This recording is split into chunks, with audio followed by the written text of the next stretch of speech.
So இமீடியட்டா treatment start பண்ணிட்டாங்க. Start பண்ணிட்டு அவங்க வந்து ஹஸ்பண்டே அவங்களுக்கு அடையாளம் தெரியல, அவங்க பசங்க அடையாளம் தெரியல, எதுவுமே பேச முடியல. ஒரு மாதிரி ரொம்ப பயமா இருந்தது அவங்க எதுவுமே பார்த்தப்போ.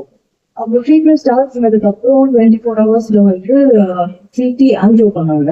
பண்ணிட்டு இந்த மாதிரி ஹெமரேஜ் இருக்கு அண்ட் ப்ராப்ளம் சேம் டைம்ல ரெண்டுமே இருக்கு அப்படின்றது நமக்கு தெரிய வரும். கரெக்டான டைம் கூட்டிட்டு வந்ததுனால நாங்க ட்ரீட்மெண்ட் ஸ்டார்ட் பண்ண முடியுது அப்படின்னா ஒரு 10 days அந்த மாதிரி வந்து ட்ரீட்மெண்ட் போச்சு.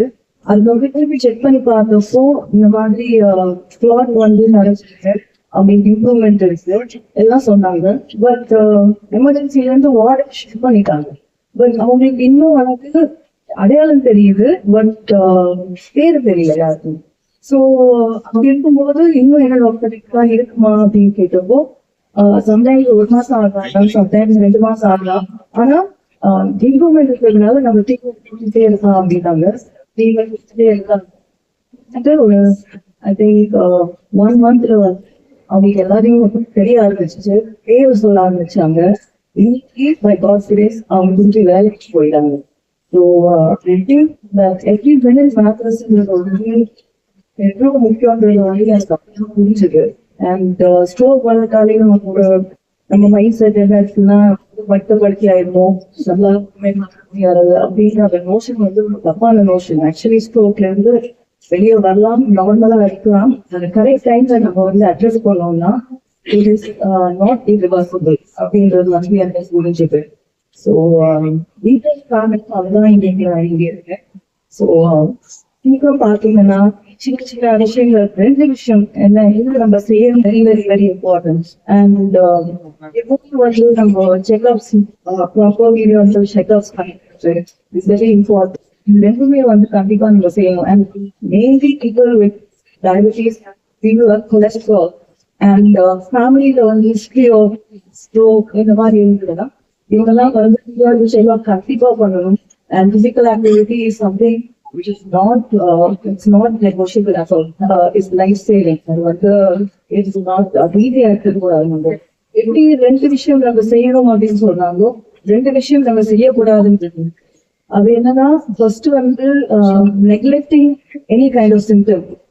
தலைவலி இருந்ததுன்னா இல்ல இன்னைக்கு காலையில அதை குடிச்சேன் அதனால தலைவலிக்குது, இல்ல ராத்திரி ரொம்ப நேரம் டிவி பார்த்துட்டு இருந்தேன் மேபி அதனால தலைவலிக்குது அப்படின்னு வந்து நமக்கே நமக்கு காரணம் சொல்லிக்காம இந்த மாதிரி இருக்கு உங்களுக்கு வந்து ரெக்கரிங்கா ஏதாவது சிம்டம்ஸ் இருந்ததுன்னா இமீடியட்டா டாக்டர்கிட்ட அதை வந்து பாத்துக்கிறதுல தப்பே கிடையாது. நம்ம வந்து அதுக்காக டெய்லி வந்து பயப்படணும்னு அவசியம் இல்லை. பட் நெக்லெக்டிங் சிம்டம்ஸ் வந்து கண்டிப்பா நம்ம பண்ணக்கூடாது. செகண்ட் திங் நம்ம என்ன பண்ணக்கூடாது, can save people from stroke. So அந்த கோல்டன் ஹவர் அப்படின்னு சொல்றது வந்து 4 to 4.5 hours. ஸோ அந்த 4.5 hours உடனே each a doctor, each a hospital do what needs to be done. That golden hour use பண்ணுங்க. I think you can get anybody from stroke out. So thank you for having me today here. And இவ்வளோ medical people இருக்கும்போது medicine பரவி ஒரு media பற்றி இதுக்கு மேல பேசக்கூடாது. So I'm very very happy to be a part of this and spread the awareness of stroke. Thank you for the opportunity. October மாசம் world stroke டே awareness. இந்த ஸ்ட்ரோக் அவேர்னஸ் ஏன் பண்ணணும்னா ஸ்ட்ரோக்கு ஒரு கோல்டன் டைம், அதாவது 4.5 மணி நேரத்துக்குள்ள நம்மளால அதை கம்ப்ளீட்டா சரி பண்ண முடியும். இப்போ இன்டர்வென்ஷன் அதாவது எண்டோவாஸ்குலர் ப்ரொசீஜர் வந்ததுக்கு அப்புறம் நம்மளால ஈவன் அப் டு 24 hours இப்ப பிரெயின் டிஷ்யூ வந்து அலைவா இருக்குன்னா அந்த ரத்த குழாயை ஓபன் பண்றது மூலமா நம்மளால கண்டிப்பா ஒரு ஸ்ட்ரோக்ல இருந்து ஒருத்தர் சேவ் பண்ணுவோம். சோ இந்த அவேர்னஸ் வந்து it should reach this year. ஒரு வருஷமும் ஒரு ஈவென்ட் பண்ணிட்டு இருக்கோம் ஸ்ட்ரோக்காக. This year we are launching mobile stroke care. நம்மளோட ஆம்புலன்ஸ்ல ஒரு டெசிக்னேட்டட் ஆம்புலன்ஸ் ஸ்ட்ரோக் சிம்டம்ஸ் இருந்து கால் வச்சு வந்துச்சுன்னா உடனே they will reach there and treatment starts at the முதல் செகண்ட் ஸ்டார்ட் ஆயிடும். அங்க இருந்து டீம்ஸ் அலர்ட் ஆயிட்டு இமிடியேட்டா ஸ்கேன் பண்ணிட்டு அந்த ஓபன் பண்றது mobile stroke கேரோட.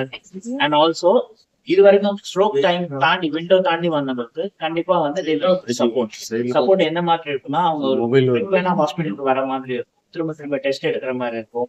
Rehabilitation including physiotherapy, speech therapy, solo therapy, occupational therapy இந்த மாதிரி ரீஹாபிலிட்டேஷன் அவங்களுக்கு தேவைப்படும்.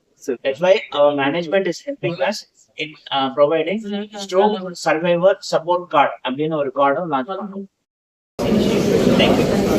இந்த வாகனத்தில் என்ன மாதிரியான அது வந்து ஸ்ட்ரோக் கிட்னு ஒன்று இருக்கும். அதில் வந்து stroke trained staff nurse, stroke train paramedics அவங்களோட உடனே ஸ்ட்ரோக் கண்டுபிடிச்சிருவாங்க. ஸ்ட்ரோக் மாதிரி சில ஃபீல்ஸ் வருது, பக்கவாதம் வந்திருக்கு, சுகர் லோ ஆனதுனால ஸ்ட்ரோக் சிம்டம்ஸ் தெரியுது, இல்லை பிரெயின் ஃபீவர்னால ஸ்ட்ரோக் இருந்தால் அவங்க அங்கேயே ஸ்பாட்லேயே கண்டுபிடிச்சிருவாங்க. அங்கேருந்து ஒரு குரூப் ஆக்டிவேட் பண்ணிடுவாங்க. அது பேர் ஸ்ட்ரோக் கோடுன்னு ஆரம்பிப்பாங்க. அறிகுறிகள் வந்து ஸ்ட்ரோக் சிம்டம்ஸ் இருந்தால் நெக்லெக்ட் பண்ண வேண்டாம். அதாவது வாய் போனலாம் போதும். மோஸ்ட்லி வந்து நெக்லெக்ட் பண்ணுறதுன்னா கை கொஞ்சம் நேரத்துக்கு வராமல் இருக்கும், கொஞ்சம் நேரத்தில் திரும்ப சரியாயிடும். இது வந்து டிஐஏன்னு சொல்லுவோம், அது மைண்ட் மினி ஸ்ட்ரோக்குன்னு சொல்லலாம். ஸோ மினி ஸ்ட்ரோக் வந்ததுன்னா அடுத்த 24 to 72 ஹவர்ஸில் கண்டிப்பாக ஸ்ட்ரோக் பண்ணுறதுக்கான வாய்ப்புகள் நியர் அரவுண்ட் 3 times. ஸோ அந்த மாதிரி சிம்டம்ஸை இக்னோர் பண்ணாமல் உடனே ஹாஸ்பிட்டலுக்கு வந்துட்டாங்கன்னா we can prevent a stroke. Stroke எப்பயும் ப்ரிவெண்ட் பண்ணுறது ஈஸி, க்யூர் பண்ணுறதும் அதனால ஸ்ட்ரோக் சஃபர் ஆகுது ரொம்ப கஷ்டமாக இருக்கும். மேடம் நீங்க சொல்ல வேண்டியதெல்லாம் சொல்லிட்டேன். இதுதான் ஆக்சுவலி பேசணும் இன்னைக்கு. And I'm very happy to be here. சந்தோஷமா இருக்கு இந்த மாதிரி ஒரு இனிஷியேட்டிவ் ஒரு அவேர்னஸ் கிரியேட் பண்றதுக்கு. I have also been a part today அப்படின்றது ரொம்ப சந்தோஷமா இருக்கு. And like he said the golden hour அதை வந்து மிஸ் பண்ணாதீங்க. அதை வந்து சின்ன சின்ன சம்டைம்ஸ் அந்த 4.5 hours குள்ள please reach a hospital, get medical help.